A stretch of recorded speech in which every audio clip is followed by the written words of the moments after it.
ভানখনৰ নাম কি? এইটো আপোনাৰ আইচাৰৰ পৰা গাড়ীখন ডনেট কৰিছে। আইচাৰ তো আমাৰ যিখিনি আপোনাৰ মানে মেইনলি একচুৱেলি এইটো আপোনাৰ ড্ৰাইভাৰৰ কাৰণেই হয়। যিখিনি ড্ৰাইভাৰ থাকে ড্ৰাইভাৰখিনি চকু চেকআপ নহয় বা আপোনাৰ বিপি চুগাৰ তেওঁলোকে চাব পৰা নাযায়, তো সেইটো কাৰণে ড্ৰাইভাৰখিনিৰ কাৰণে এইটো গোটেইখিনি ফেচিলিটি ফ্ৰী হয় মানে তেওঁলোকৰ মানে এই ভানখন স্পেচিয়েলি মেড ফৰ ড্ৰাইভাৰ। কিন্তু এনেকুৱা নহয় যে আমি বেলেগ মানুহ আহিলে নাচাম, তেওঁলোককো চোৱা যায়, কিন্তু ড্ৰাইভাৰৰ কাৰণে মেইনলি মানে গোটেই ভানখন হয় মানে। তো আমাৰ ধৰক আপোনাৰ LPG হওক যিখিনি ড্ৰাইভাৰ আছে আৰু আপোনাৰ এনেকৈ প্ৰত্যেকতে প্লেনবিলাকত আমাৰ কেম্প হৈ থাকে, তেওঁলোকে কেম্পত মাতি থাকে, ৰোড ছেফটিৰ কাৰণেও মাতে।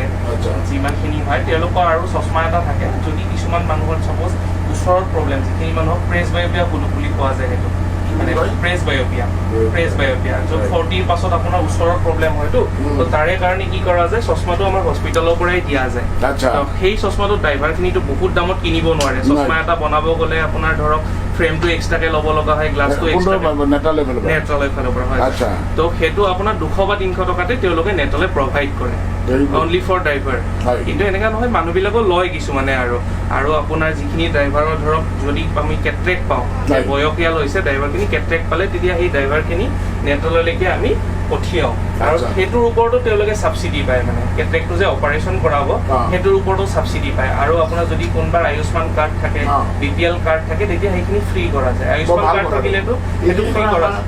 আমাৰ চালক বন্ধুসকলে আচলতে নাজানে এইখিনি কথা। হয় ছাৰ, আৰু আপোনাৰ খুব ভাল কথা কৈছে। হয় ছাৰ, আৰু আপোনাৰ প্ৰথমতে অহাৰ লগে লগে ৰেজিষ্ট্ৰেশ্যনটো হয়, তেখেতৰ ড্ৰাইভিং লাইচেন্সৰ নাম্বাৰটো লোৱা যায়, লৈ কিনে তেখেতৰ ফাৰ্ষ্ট BPটো চোৱা যাব, ব্লাড প্ৰেছাৰটো, তাৰপিছত চুগাৰটো চোৱা যায়।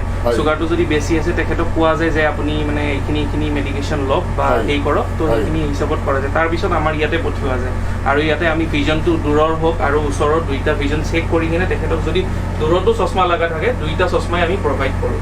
কিন্তু সেই চশমাটো বনাবলৈ তেখেতে লেবত বনাব লগা হয়, কাৰণ সেই চশমাটো একেলগে বনাই দিয়াটো পচিবল নহয়। বহু ক্ষেত্ৰত দেখা যায় যে চালকসকলে নাজানে নিজে যে তেওঁলোকৰ চকুৰ মানে পাৱাৰটো কমি গৈছে বা তেওঁলোকৰ ভিটামিন ডেফিচিয়েঞ্চি হৈছে, যিখিনি কাৰণে সাধাৰণতে কোৱা হয় যে গধূলি সময় নেদেখে কুকুৰিব হয়নে? সেইটো কিমান ডাঙৰ বিপদজনক কথা। আৰু বহুতে নাজানে আচলতে চকুৰ মানে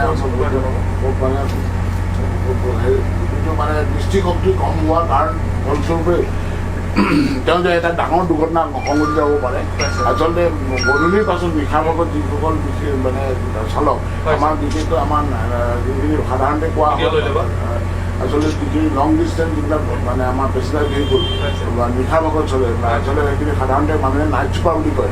সেইখিনি চালকৰ কিন্তু অতিকৈ পিয়ৰিটিকেলি তেওঁলোকৰ চকুটো পৰীক্ষাটো কিন্তু খুবেই প্ৰয়োজন, কাৰণ নিশাৰ ভাগত সাধাৰণতে বহুতে নাজানে, দিনত বহুতো ঠিক থাকে, কিন্তু গধূলি হোৱাৰ লগে লগে তেওঁলোকে জিলমিল দেখে বা তেওঁলোকৰ যথেষ্ট হয়। আৰু সেইকাৰণে আজি আমি আপোনালোকে দেখিছে, আমি ইয়াত প্ৰচাৰ চলাইছোঁ অসম চৰকাৰ পৰিবহণ বিভাগৰ ফালৰ পৰা, যে আপোনাৰ দৃষ্টিশক্তিৰ কাৰণেও এটা ডাঙৰ দুৰ্ঘটনা সংঘটিত হ'ব পাৰে। আৰু কিন্তু এই ক্ষেত্ৰত আজি এটা কথা খুব আমি অসম চৰকাৰ পৰিবহণ বিভাগৰ ফালৰ পৰা মই সহকাৰী পৰিবহণ আয়ুক্তই আপোনালোকৰ যিখিনি নেতৃত্বালয় কৰ্তৃপক্ষ আজি যিখিনি আমাক সহযোগিতা কৰিছে, প্ৰদৰ্শন কেম্প চালকসকলে আজি যিটো কেম্প কৰিছে, আৰু আপোনালোকে যিখিনি সহযোগিতা কৰিছে সঁচাকৈ বৰ আদৰণীয়, আৰু আমি কৃতজ্ঞ। আপোনালোকে এইটো যিমান পাৰে আৰু আচলতে প্ৰচাৰটো আৰু লাগিব। আমি এই ক্ষেত্ৰত আজিৰ পৰা আমি কথা দিছোঁ, আপোনালোকৰ লগত আমি সঘনে যোগাযোগ থাকিব, আৰু আমি অনাগত দিনবিলাকত, আৰু এইটো সময়ত আচলতে সাধাৰণতে কি হয়, এই বাৰিষা সময়ত মানুহৰ বেমাৰ আজাৰবোৰ বৃদ্ধি পায়।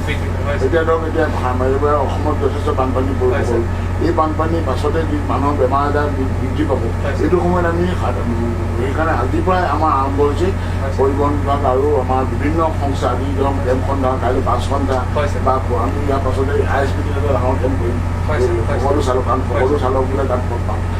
এইখিনি আমি কৰাব বিচাৰিছোঁ, একমাত্ৰ যাতে এটা সুৰক্ষিত যাতায়াত ব্যৱস্থা, আৰু কোনো নাগৰিকে যাতে কেতিয়াও এখন বাছত গৈ থাকিলে সেই চালকজনৰ ভুলৰ কাৰণে যাতে দুৰ্ঘটনাগ্ৰস্ত নহয়, প্ৰাণ হেৰুৱাবলগীয়া নহয়, সেইকাৰণে আমি এইখিনি কৰিম। আৰু এটা চকুটো এটা মানুহৰ অন্যতম অংগ, যাৰ দ্বাৰা পৃথিৱীক দেখা পাই আছে, যাৰ দ্বাৰা আপুনি এখন গাড়ী সুৰক্ষিতভাৱে চলাই থাকিব পাৰিছে।